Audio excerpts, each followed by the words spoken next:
Hi, this is James from Tabletop Gaming Guild, and today we're going to look at Dog Lover. Dog Lover is a 2 to 4 player game published by AEG. In Dog Lover, you're going to play as a person that's going to try to take the best care of your beloved animals. And the person who does that will get the most points at the end of the game and win.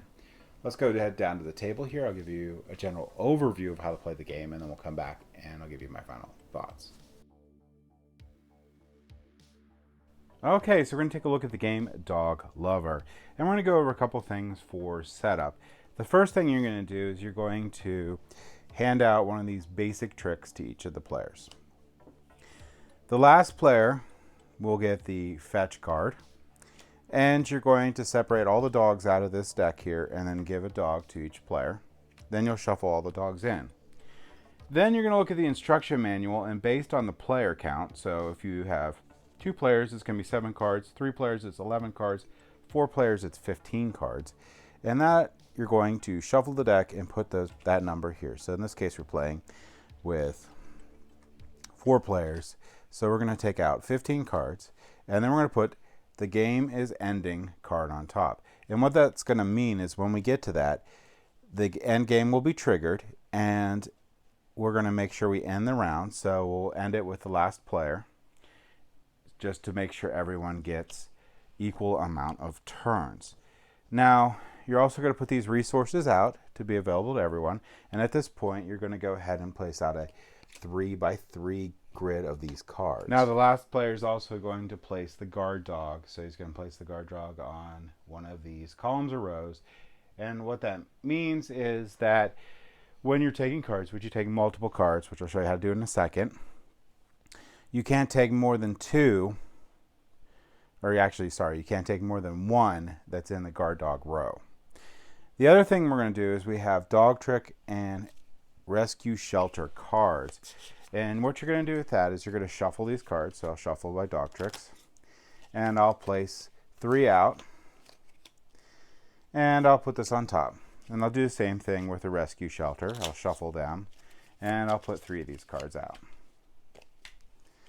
Now, we're going to take turns throughout the games, and what you're going to do is you're going to basically gain cards and then play however many you want. Now, what you're going to want to do on your turn is you're going to look at your trick. You're going to pick one of your tricks. In this case, I only have one trick. And you can move it, but whatever you do, you can, let's say I want to do this column here, you're going to get all of those cards. So let's say I pick this one. I'll get all these cards. Now, what you're trying to do throughout the game is you're going to try to get points for your dogs. And the only way you get points for your dogs is if they're fed. And there's 3 different types of, there's like four different types of food available in the game. And they'll show what food they want on each of these cards. You need to be able to get the corresponding dice to be able to feed your animal. And if you're able to feed your animal at the end of the game, you'll get the points on the left of the animal. You'll also get any tucked cards. So there's these special cards here. And these are actually cards that you can place underneath your animals. And if they're fed, you'll get the points. If not, you won't. Now, this one here, I can take my dog for a walk, and I can place it underneath there. And at the end of the game, I'm going to get 2 points if I have that dog fed. Other things you can do is you keep these type of cards, these special cards, favorite things, in your hand. For every unique favorite card you have, you're going to get more points. So if I have 1 unique favorite card, I'm going to get 1 point. If I have 2, I'll get 3. If I have 3, I'll get 6. If I have 4, I get 10, and if I have 5, all 5, I'll get 15. The other thing you have here are these trainer cards. Okay, so if you have these cards here, you can discard an equal amount of these for whatever the cost of a new trick is. So this trick right here costs 2. I can discard 2 of these trainer cards, and I can get that trick. I can also place this trainer card underneath one of my animals, and if it's fed at the end of the game, I'll get 1 point. So that's how these trainer cards work.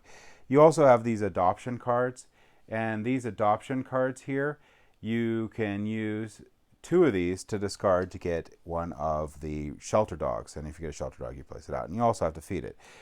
Now, one thing to mention in this game, there's also going to be sizes of these animals. And it's like it shows by the paw sizes. So this is small, medium, and this is large.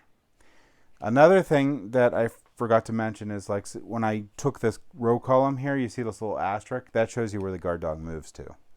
So on the next player's turn, when they use a trick, they have to be aware that they can't take more than one card from that row. So they could take this row, or go this way anywhere, but they couldn't take that row. So as these cards get taken, they're going to be replaced. You're going to continue on getting all these cards until, again, you run to, where'd it go? The end game card, which is on the bottom of this deck.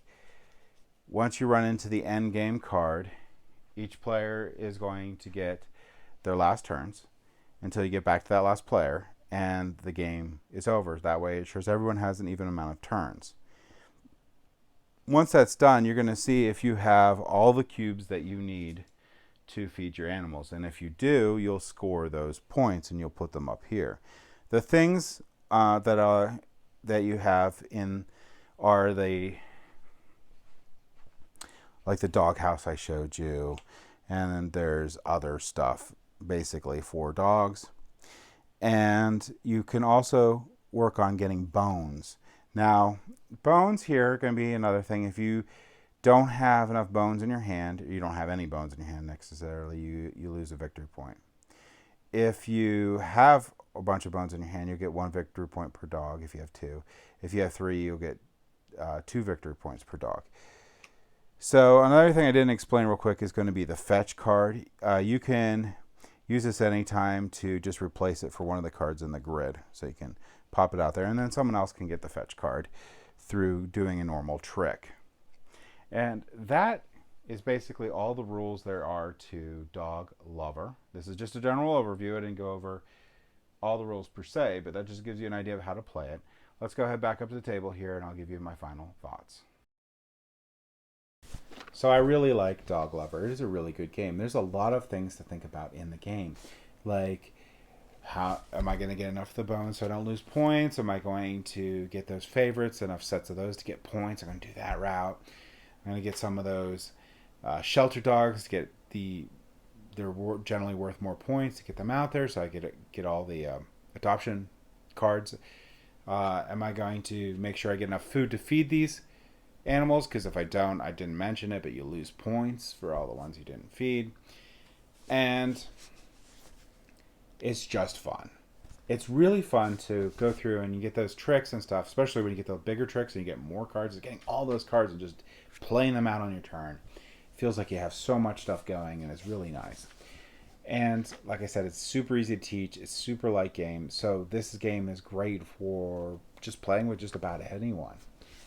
And if you like the dog theme, another bonus. So I do highly recommend this card game. If you liked what was in the overview, I definitely recommend checking it out. And that's my thoughts on Dog Lover. Thank you for watching.